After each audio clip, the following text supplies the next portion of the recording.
Hi, thanks for stopping by, John Steigerwald. Now and then, have you gotten your lock them out signs yet? Have them ready for the Pirates' next homestand.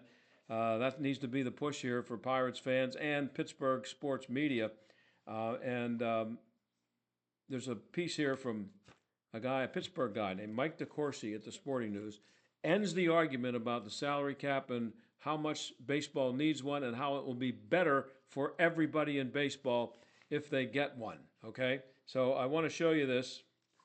This is here's the piece, and he talks about the head of the Major League Baseball Players Association, the Players Union, Tony Clark, saying that they can't have a salary cap. All it is just something to make the owners richer and keep the money away from the players. And he goes through some of the things that Clark claims and shows how full of it he is.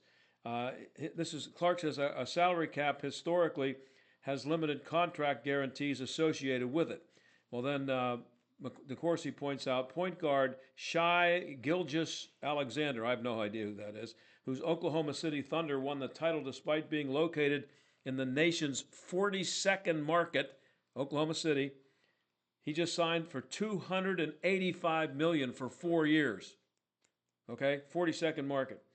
And he says Clark mentioned that the history is more lockouts, more stoppages as a result of that system being in place. That's what he says about the salary cap. And DeCourcy points out NFL teams have not missed games because of a work stoppage since 1987. That was before they had a salary cap. The NHL just extended its collective bargaining agreement through 2030. The old one wasn't scheduled to expire until next year. And then, everybody says, well, Bob Nutting needs to have a salary floor and he won't spend the money anyway. Well, he says here, DeCourcy, forcing low revenue teams to pay more for talent while not limiting those at the high revenue end simply would lead to the poorer teams paying more for the same collection of players they have now. Think about that. Bob Nutting would be expected to pay more for the same mediocre players that he has on his roster now, and that would be considered progress by some people. And everybody would be so many people in Pittsburgh would be happy. Just so we got Bob Nutting, got to get his money. He's rich and he's cheap and he's evil. It's just stupid. The Major League Baseball minimum salary is $760,000 a year. Pretty good money. By my count, according to DeCourcy, he says, that's more than 20% of the major leagues are paid that exact number. More than 1 in 5 players is making the minimum $760. Consider, he says, that this is unbelievable. The NHL pulled in roughly half as much money as baseball over the last X number of years, with roster sizes about the same, and the NHL minimum is $775,000. So baseball, all the money that baseball has made, and their minimum salary is almost the same as the NHL's. That's what baseball gets with no salary cap. And 36.6% of big league ball players on current active rosters will earn less than the NHL minimum over the course of a full season. So over a third of baseball players will earn less than the NHL minimum over the next, I don't know, whatever he says here, over the course of a full season. And then you have an example here he gives, shortstop for the Reds, Ellie De La Cruz. He's an all-star in 2 of his 3 seasons. He's gonna make the same this season, now he's been an all-star, as Matt McLain, who missed all of last season with an injury and hit .210. He points out Paul Skeens. As everybody knows here, he started the last 2 All-Star games for the National League. His salary this season is $875,000. And if you add what he got in his signing bonus for being the number 1 overall pick, it would be $3.94 million if you include his signing bonus that he got of $9 plus million for being the number 1 pick. Well, he says, compare that to the Chicago Bears quarterback, Caleb Williams. He's entering his 2nd season after becoming the number 1 overall pick in the 2024 NFL draft.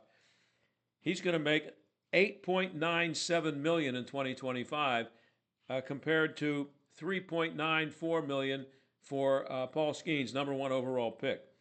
Or Atlanta Hawks forward Zachary Rissaker. I don't know who these people are. He's the number one pick in the 2024 NBA draft. He's going to make $13.2 million for his second season, and he ranked 87th in the league in scoring. So there's Paul Skeens, number one overall pick.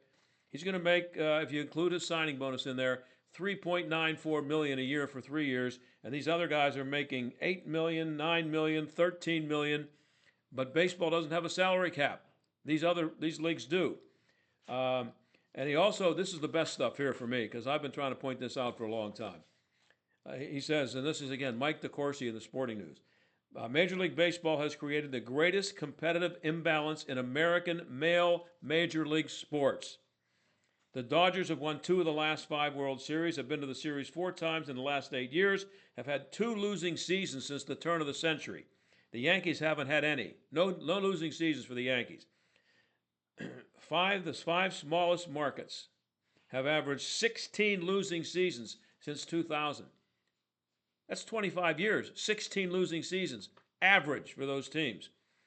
The 8 teams that call the 5 largest markets home averaged 10 losing seasons, and they combined for 22 World Series appearances and 10 titles. Every team in that group but the Mets has won at least 1 championship.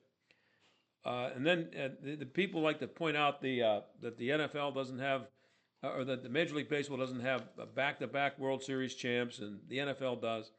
Well, only 3 champions since 2000 were from, this is in baseball, were from outside the top 15 markets, and of them, and 15 of them were from inside the top 10. And then comparing that to the NFL, the number 59 market, New Orleans, to the New York Giants, who were number 1. There have been 13 champions from outside the top 15 markets and 10 from outside the top 20.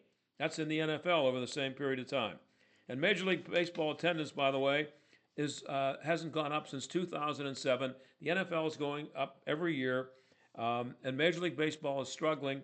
And one of the reasons that they're struggling is that it's not competitive enough. Too many fans in too many cities know it's a joke that their team might win if they catch lightning in a bottle and it's some kind of a miracle like, I know, Kansas City did in 2015.